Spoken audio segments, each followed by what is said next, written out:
¿Cómo haces para disfrutar de tu soledad? Ayunar del contacto con personas es un enorme reto, pues somos seres sociales.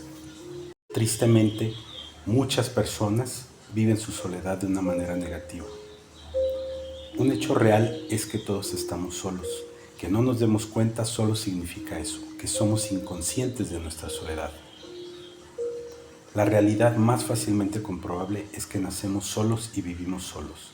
Nacemos solos y trascendemos solos. Una de las experiencias más impresionantes que he tenido es la de contemplar cientos de personas que en sus últimos momentos de vida reflejan en su rostro el resumen de emociones que vivieron en esos últimos 2 segundos de vida en los que hacen un recorrido en cámara rápida de toda su biografía. Aunque estén rodeados de gente, lo viven y experimentan en la más absoluta soledad. Se bloquea todo su alrededor y solo son conscientes de lo que pasa en su interior. La mayoría de personas, de una manera u otra, viven en una cierta hipnosis y convicción de que no están solos. Y cuando finalmente viven la realidad de su propia soledad, al momento de llegar al nido vacío o de divorciarse, o de que sus seres cercanos fallecen, el dolor es tan profundo que a veces alcanzan a rozar incluso la locura. La cuestión importante es darse cuenta de cómo haces para vivir y experimentar la propia soledad, así como hacerte responsable de tu propio proceso de construir una soledad agradable o desagradable. Hay infinidad de maneras de compartir con los demás y algunas formas de hacerlo son las que refuerzan la fantasía de no estar solos. Las fiestas, vivir en familia, el matrimonio, etc. Es muy importante que cada quien identifique cómo vive su propia soledad, pues hay ventajas y desventajas en ambos casos, vivir solos o acompañados. Hay cierta inercia que ocurre en la gente. Muchas personas que vivían solas a la hora de estar en compañía experimentan el rechazo a estar acompañados, pues tienen la inercia de seguir en lo que era su zona cómoda y se resisten a vivir en pareja.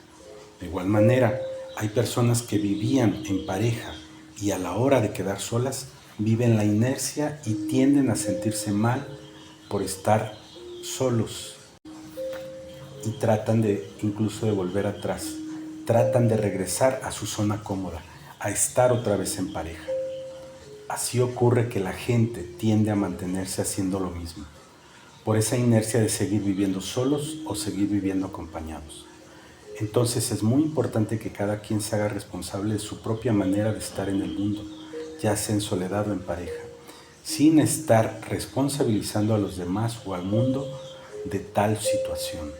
Esa inercia es parte también de vivir en automático, de vivir de alguna manera dormidos o inconscientes, solo estar y hacer y divertirse, sin verdaderamente estar viviendo a propósito. Esa es la contradicción principal. Ambos viven la paradoja de mirar y ver más verde el pasto del vecino. Si eres capaz de vivir tu plenitud en soledad, podrás vivirla en compañía. Y viceversa, si eres capaz de alcanzar la plenitud en pareja, podrás también vivirla en soledad. La capacidad de ser pleno es algo de manera consciente y personal. La plenitud no es un regalo gratis, porque no hay alimento gratis. No hay alimento físico, emocional, mental o espiritual gratuito. Se requiere de trabajo para conseguirlos. ¿Qué tanto has trabajado tú para volverte una persona plena? ¿De qué maneras has hecho para acceder a esa capacidad? ¿Cómo estás haciendo actualmente para conseguir ese objetivo?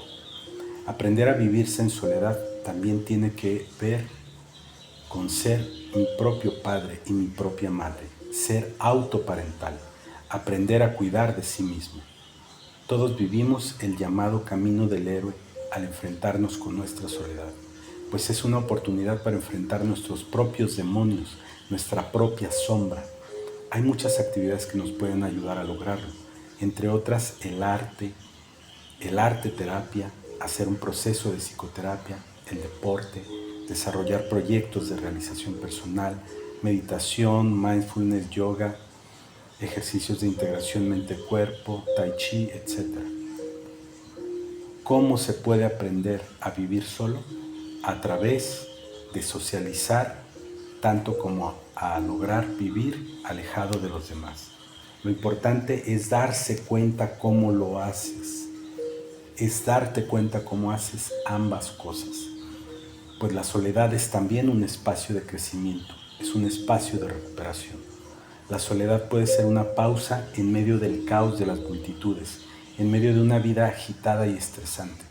La soledad es a veces una prueba máxima de resistencia y lucha.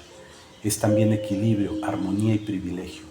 La soledad es el inicio de la libertad total. La soledad eres tú. Lo que te dices es lo que te hace sentir. Si te dices cosas positivas, haces una buena soledad. Si te dices cosas negativas, te haces una mala soledad. Hazte responsable. Decídete a construirte una buena vida, a veces en soledad y a veces en compañía. Gracias.